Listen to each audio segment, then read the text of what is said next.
This is a mini lesson about inferences and figurative language. Inferences is covered in Chapter 6 of your textbook. Figurative language is touched on there, but not gone into very deeply. So you'll get a lot of that from this presentation.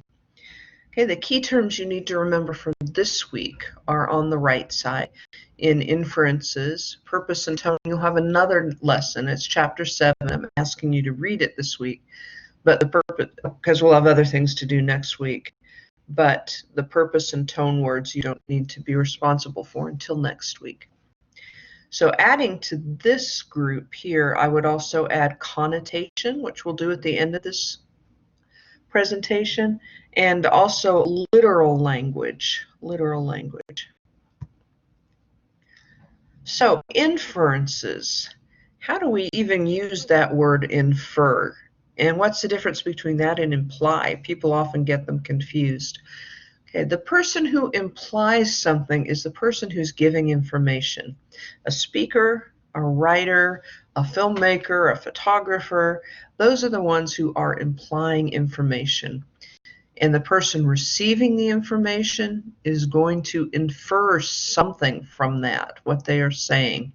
And it's not very clear. You have to work to infer things. You have to work to make an inference. Okay, and you imply things and infer things all the time. And here are some scenarios. A friend wants to set you and her coworker up on a blind date, and you ask, what does he or she look like? And your friend replies, she has a great personality. And from that, the friend is implying that perhaps the best thing about her is her personality, and you may have to get past the way she looks to enjoy that great personality. So your inference is that maybe she's not that good looking. And what about your parents ask if you can borrow some money for a night out with your friends? And they reply, we'll see. And they're implying something by that. And you might infer, I better go ask my brother for some money. The last scenario is you ask your friend how your new jeans look. And your friend replies, the color is nice. You might infer from that you should probably not have bought that pair of jeans. So you do make inferences every day, and we're going to look at these three examples here, and I want you to pause after I read each one. Think about, what am I inferring from this, and what evidence am I basing that inference on? Look at words and phrases, and think of one or maybe two different explanations for this. So the first one is, I see that Kathy is absent today. She was coughing a lot yesterday. So pause that and think about what this means. Okay. Well, the speaker is saying something about today, and she's relating it to something that happened yesterday. These are the two words I would look at. And then absent and coughing, meaning absent today is because she was starting to get sick yesterday. So that's the inference I would make, unless there was more information that Kathy had an opportunity to go do something really fun today, so she was beginning to pretend she was sick the day before. About number 2, Stephen was arguing with his girlfriend on the phone when the line suddenly went dead. So stop and think about that.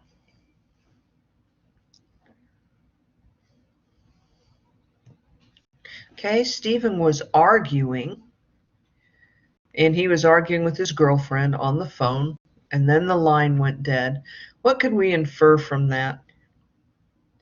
Probably that she hung up on him. That was the inference that you make just from this information.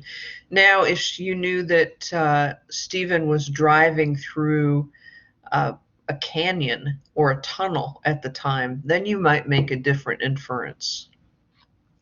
Last one, the young woman was wearing a nice suit and carrying a briefcase. She sat by herself at a table in the cafeteria and pulled out a child's picture from her briefcase and sat and stared at the picture. Pause this and think about what this makes you think of what's going on, what's your inference, and why. Okay, first you have a young woman. That's a detail that the author gives us. Wearing a nice suit and carrying a briefcase and sitting in a cafeteria. That all makes you think about a business person, right? A business person at work. She pulls a child's picture from her briefcase. Now, since she's a young woman, a child might be her own. That's an inference I make. And she sits and stares at the picture. And notice also a bit of information that we're given that we don't even notice we know. She's sitting alone. Okay, there's nobody else sitting at the table mentioned. So we might infer from this that she's missing a young woman missing her child at work, wondering what he or she is doing, and it gives us a kind of sad kind of connotation. We also make inferences when we look at pictures, and you might do this when you are previewing an article you're going to read. And this was a picture that went with an article, I think back in 2012, 2016. And what's going on in this picture? Look at these details. You see the smoke and the smog. You see that it's not a really pretty city. I would say it's probably not an American city. It could be. But if you look at the child's skin, the child looks, I don't know, maybe Asian. And jumping on it, it's not exactly trash, not any trash I've seen. It looks like rags. But and the child, me, does not look like he's in danger. He looks like he's having a good time, like he's playing. And these are the inferences I make, although doesn't look like a good situation for a child. So the whole thing makes me a little sad. And I think those are the inferences that the photographer wanted us to make, because it's a story about factories in Bangladesh that make leather goods. These are the byproducts of leather goods, leather making, for high-end like purses and briefcases that are sold in Europe and the United States. And this child is playing while his mother is working in the factory. Okay, look at this one. What kind of inference do you make from this? Take a moment and look at all the details. Okay, we see they are all exercising and stretching. They're working with meat. They're weighing it. They have things to pick it up and poke it with and cut it with. I don't know if they are packing meat. But what does the fact that they're all, it's like a scheduled time for them to take a break and to stretch. What does that make you, what inference does that make you think of about the job that they have to do? Okay. It's kind of a physically tough job, isn't it? They're using their shoulders and arms, they're standing in one place, they're bending over, looking down the whole time. So it makes you infer that the job is really pretty tough. All right, this is not working right now. This PowerPoint is also in just the larger weeks folder down at the bottom, and I would love it if you go down to this, it's slide number 8, and watch this Khan Academy video. It's a great, fun 5-minute video about inferences, and I think it will help you understand even better that an inference is an act or process of reaching a conclusion about something from known facts or evidence. Okay, an inference is a judgment you make. And you also use your reasoning, not just evidence, but you have to look at the evidence that the author is giving you and also think about what is in your own mind, what you know about that, your previous knowledge. So you pick up clues from the text very carefully, like the fact that that woman was sitting alone. The author didn't say it, but he didn't say, or she didn't say, that somebody was sitting with the woman. Use your prior knowledge of the subject or the text, And you also use the context of the writing, when it was written, where it was written, who wrote the text, what was their position in life, and when it was written. Let's see. Okay, here is a formula for making an inference. So you're going to notice clues. Let's see, you're going to use your schemata first. You know, remember that word schemata from, I think it was the very first unit that we did. It's what you know already before you even come to the text. And then you're going to add to that the details, the word choice, the information that the author gives you. And then you form your inference carefully from that. Okay, another way that writers use to make inferences or to imply something, make implications, we infer. The writer sometimes shows what they mean rather than directly stating it by using figurative language. It's really common, even in nonfiction, although in fiction you might see it more, and in poetry, it's almost all poetry is made up of, is figurative language. But you need to understand it and to know the different kinds to really make an educated inference. So here are some things that you will memorize by the time you finish the activity on figure language anyway. So a metaphor is a comparison between two unlike things. Aunt Betty is a firecracker. So a hint that it's a metaphor is you've got two different things being compared, often with a to be verb, is, am, was, were. But often something might be described as another thing. For example, the bride flitted from group to group, receiving congratulations on her wedding day. So you, just by the use of flitted and her going from group to group, you picture her. You know she's being compared to a butterfly and flowers, although there's no to be verb in it. And it doesn't even say flowers or butterfly. But that is a metaphor also.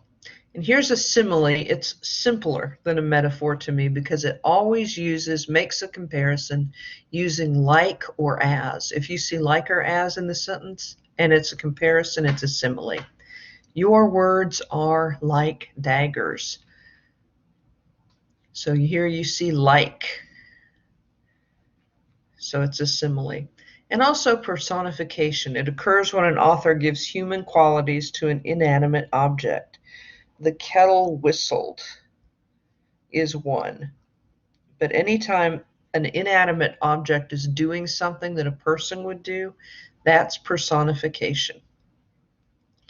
Okay, hyperbole. You probably have used hyperbole several times already today. It's an extreme exaggeration to provide emphasis. You don't take it literally. If your classmate says, "I'm starving to death," you're not going to call the ambulance to get them to the hospital. They're just saying they're really, really hungry. And finally, there are idioms. An idiom is saying words that have taken on over the years. They have usually a long history that's unlike their literal meaning, like it's raining cats and dogs. Okay, a very new English speaker would not know what this means, and they can't take it literally, but to know that it's raining really, really heavily. Okay, the opposite of figurative language is literal language. Literal language means exactly what it's saying. There's no decoding. All you need is a dictionary to know the exact meanings of the words to understand the sentence. Okay, a way that people think when they're using figurative language and when they're decoding figurative language is to use an analogy. And that is a comparison, measures the ability, that measures your ability, the reader's ability to see relationships between things. So for example, this one, a car is to a garage as a blank is to a hangar. That's what all these dots mean. It means a car is to garage as something is to a hangar. So what stays in a hangar just like a car stays in a garage? Well, it's a plane. A plane is stored in a hangar inside. Correct? Let's look at this. Turkey is to blank as sausage is to pizza. Well, what is sausage's relationship to pizza? You can have pizza without sausage, but if you have it with sausage, the sausage is going to be on the pizza, right? So what would turkey be on?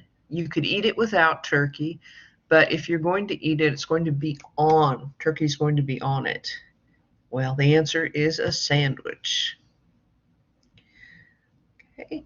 Now, what is to delighted as sad is to depressed? Okay, sad and depressed. So sad can lead to being depressed, or people look sad when they are depressed. So what would that same relationship be? What would have that same relationship with delighted? I think it would be happy. I think I wrote the wrong word on the next slide. I wrote content, but I don't think it's content. I think happy and delighted. Happy is to delighted, as sad is to depressed. And here's the final one. Love is to hate as informed is to. Now this one is getting even harder though. So love and hate are opposites, correct? And love, everyone thinks of as positive, and hate, most people think of as negative. So what would be the opposite of informed is to know nothing, right? But to make that really negative, I think you would have to say ignorant. So love is to hate as informed is to ignorant. And here's why these are thinking in analogies is important. And it's something you can train your brain in.